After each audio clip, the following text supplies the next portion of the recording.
dignitaries, ladies and gentlemen. COVID-19 has taken a toll on global economy. Economies of most countries, including the Maldives and India, have been seriously dented. The IMF and World Bank have categorically pointed out that the Maldivian economy is perhaps the worst hit in South Asia. Our economy also has been impacted in a very, very bad way. The good thing is that Maldives has dependable friends like India, whom they can always reach out to in difficult times, and India will never let Maldives down. India's comprehensive assistance to the Maldives during COVID-19 pandemic is yet another demonstration that India will always support the Maldives in thick and thin. The details of this assistance have already been provided by Foreign Minister Shahid and Finance Minister Amir. President Soli has publicly pointed out that India has been the largest supporter and assistance provider in dealing with the pandemic. Indian assistance in the context of COVID-19 has been all-encompassing. I don't need to go through the details. You're already aware, and Mr. Shahid and Mr. Amir have already mentioned these things. But the point to be noted is that Indian assistance has been tailored to meet the specific needs of the Maldives. We do recognize that the sagging economy and shrinking liquidity need a dose of financial assistance. President Soli wrote to Prime Minister Modi a few months back, drawing his attention to the deleterious impact of the pandemic on the economy.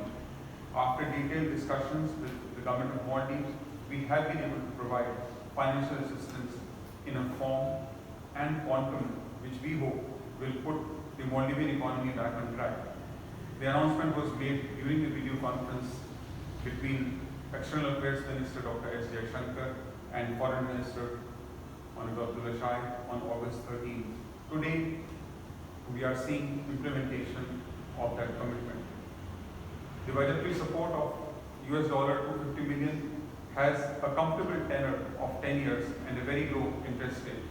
Since the principal payment is due only at the end of 10 years, it will not put any immediate debt servicing liability other than the biannual interest payments. I am happy to share that there are no restrictions on the usage of the loan. The government of Maldives, whom we trust very highly, can prioritize the use as it wishes. Finance Minister Amir has already mentioned the ways in which they will like to use the financial assistance. I would also like to mention that according to a commitment made by India on debt service suspension initiative, Indian government has also announced a few days back that the loans which are being extended by the Exim Bank, the debt servicing can be suspended till next year. I hope that will also provide some kind of relief to financial management in the Maldives. Maldives is the only country to whom such COVID-related financial assistance has been provided in terms of the 250 million budgetary support. This underlines the special relationship between our two countries and in the true spirit of the India First policy of Maldives and India's very, very special relationship with this country. I also wish to point out that COVID-19 has not deterred us from continuing to implement bilateral projects. Last week, Foreign Minister Shahid and myself inaugurated the Golaphushi Street Lights project. The week prior, we jointly inaugurated phase 2 development of the police training center in Wani. A week before that, groundbreaking was done for the development of Gulumali Central Park and Gulumali Jetty. Almost every week, there is some project-related activity as a part of the $13 million grant for high-impact community development projects. We can see very visibly that these projects are touching the lives of people and communities in a very positive manner.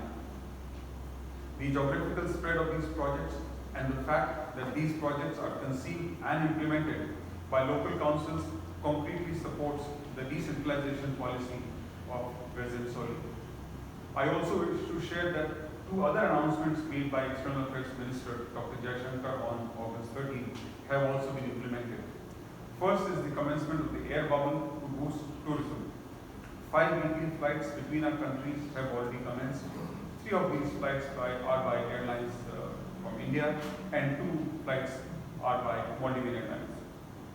The cargo ferry service is also scheduled to commence its maiden voyage tomorrow and reach Kululukushi on September 26th and Male on September 28th. The ferry service will not only reduce freight but also provide additional opportunities for Maldivian exports, particularly Maldivian fish and fish products. As a humanitarian gesture, India continues to keep its doors open for Maldivian patients requiring emergency medical treatment. So far, 8 batches have traveled to India, including about 500 patients and their bystanders.